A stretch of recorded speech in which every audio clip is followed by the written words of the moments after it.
Episode 3 स्वाभिमान का एहसास। अगले दिन की सुबह घर में एक अजीब सी खामोशी लेकर आई। संध्या की तबीयत अभी पूरी तरह ठीक नहीं थी, लेकिन उसके मन में कुछ बदल चुका था। कल रात आकाश के हाथों से खाई वह बासी रोटी और मीना के कड़वे बोलों ने संध्या के भीतर बरसों से सोई हुई औरत को जगा दिया था। वह रसोई में गई, लेकिन आज उसकी चाल में मजबूरी नहीं, एक मजबूत फैसला था। उसने सिर्फ आकाश के लिए ताजा नाश्ता बनाया और उसका टिफिन पैक किया। तभी मीना सज धज कर रसोई में दाखिल हुई और अपना खाली टिफिन स्लैब पर पटक दिया। मीना हुक्म चलाते हुए, जेठानी जी, जल्दी से मेरा टिफिन भी पैक कर दीजिए। आज बैंक में ऑडिट है, मुझे 1 मिनट की भी देरी नहीं चाहिए। और हाँ, नाश्ते में सैंडविच ही बनाइएगा। संध्या ने बिना उसकी तरफ देखे शांति से अपना काम जारी रखा। उसने टिफिन बंद किया और मुड़कर मीना की आंखों में आंखें डालकर बोली, संध्या शांत लेकिन सख्त स्वर में, मीना, मेरी तबीयत अभी ठीक नहीं है, शरीर में अभी भी बहुत कमजोरी है। मैंने बस आकाश का टिफिन बनाया है, क्योंकि उनका दफ्तर दूर है। तुम पढ़ी लिखी और समझदार हो, अपना नाश्ता और टिफिन खुद देख लो। मीना हैरानी और गुस्से में, भाभी, आप भूल रही हैं कि मेरी सैलरी से इस घर की ईएमआई और सुख सुविधाएं आती हैं। अगर मैं ऑफिस भूखी गई और मेरा काम प्रभावित हुआ, तो उसका असर पूरे घर के बजट पर पड़ेगा। संध्या मुस्कुराते हुए, मीना, पैसे से तुम सामान खरीद सकती हो, सेवक नहीं। और रही बात बजट की, तो याद रखना कि बरसों से मेरी मेहनत ने जो पैसा बचाया है, उसी से ये घर खड़ा हुआ है। आज से अपनी सुविधाओं का बिल खुद भरना सीखो। मीना के पैरों तले जमीन खिसक गई। उसे उम्मीद नहीं थी कि जिस संध्या ने सालों से नहीं कहना सीखा ही नहीं, वह आज ऐसे जवाब देगी। मीना ने चिल्लाते हुए सास को आवाज दी। सास रसोई में भागती हुई आई। सासू माँ, क्या हुआ मीना बेटा? बहू, तूने अभी तक छोटे का टिफिन क्यों नहीं भरा? देख, उसे देर हो रही है।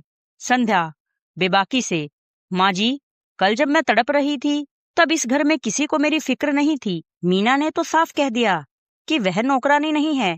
तो माँ जी, मैं भी इस घर की बंधुआ मजदूर नहीं हूँ। आज से इस घर में सबको अपना काम खुद सीखना होगा। शाम को जब मीना दफ्तर से थकी हारी लौटी, तो उसने देखा कि संध्या सोफे पर बैठी अखबार पढ़ रही थी। मीना, जेठानी जी, मेरा सिर फटा जा रहा है, जल्दी से एक कप कड़क कॉफी बनाकर मेरे कमरे में दे दीजिए। संध्या बिना अपनी जगह से हिले, मीना, मैं कॉफी नहीं पीती। तो मैं क्यों बनाऊं? तुम्हें जरूरत है तो रसोई में सब सामान रखा है, खुद बना लो। और हाँ, लगे हाथ माँ जी और बाबूजी के लिए भी चाय बना देना, उन्हें भी आदत हो जाएगी। सासू माँ यह सुनकर आग बबूला हो गई और चीखने लगी। बहू, तेरी हिम्मत कैसे हुई मीना को जवाब देने की? तू अब बड़ों का लिहाज और घर की मर्यादा भूल गई है। क्या हम तुझे इसलिए यहाँ लाए थे? सासू माँ संध्या के करीब आकर, लगता है आकाश ने तुझे बहुत सिर चढ़ा लिया है।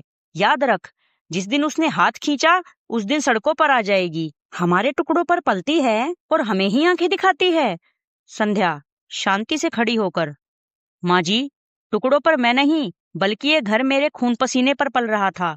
अब तक मैंने अपना फर्ज निभाया, अब अपना अधिकार मांग रही हूँ। अगर इज्जत नहीं दे सकती, तो सेवा की उम्मीद भी मत रखिए। तभी आकाश भी दफ्तर से घर आ गया और उसने यह शोर सुना। आकाश, माँ, संध्या बिल्कुल सही कह रही है। कल जब मैंने इसकी थाली में बासी रोटी देखी, तब मुझे एहसास हुआ कि हम सब ने इसके त्याग को इसकी मजबूरी समझ लिया है। आज से संध्या पर कोई दबाव नहीं डालेगा। मीना को लगा कि अब उसकी दाल नहीं गलेगी, तो उसने अपना आखिरी और सबसे घातक दाव चला। मीना चिल्लाते हुए, अगर इस घर में ऐसे ही रहना है, जहां मुझे खुद ही सारा काम करना पड़े और मेरा कोई सम्मान ना हो, तो फिर मेरा यहाँ रहना बेकार है। माँ जी, अब या तो ये घर संध्या के हिसाब से चलेगा या मेरे हिसाब से। इससे अच्छा है कि बंटवारा कर दो, मुझे अपना हिस्सा अलग चाहिए। घर में सन्नाटा छा गया। सासू माँ का चेहरा सफेद पड़ गया। उन्हें लगा संध्या डर जाएगी, पर संध्या की आवाज सबसे बुलंद थी। संध्या, हाँ माँ जी, ठीक कह रही है मीना, कर दीजिए बंटवारा।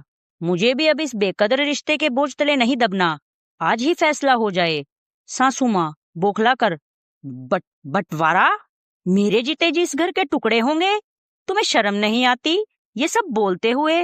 दुनिया क्या कहेगी? उन्होंने उम्मीद से ससुर जी की ओर देखा। ससुर जी, जो अब तक खामोश थे, अपनी ऐनक उतारते हुए बोले, ठीक ही तो है। रोज रोज के इस कलेश और जहर से अच्छा है कि सब अलग हो जाओ।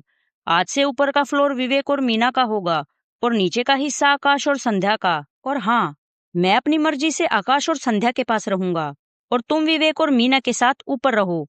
ससुर जी के इस मास्टर स्ट्रोक ने सबको हिलाकर रख दिया। सासू माँ के पास बोलने के लिए शब्द नहीं बचे थे। बंटवारा तय हो चुका था।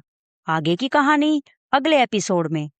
पूरी कहानी सुनने के लिए हमें फॉलो और सब्सक्राइब करना ना भूलें, जिससे कि हमारे अगले भाग का नोटिफिकेशन आपको सबसे पहले मिले। और हमारी वीडियो को लाइक और शेयर जरूर करें। धन्यवाद।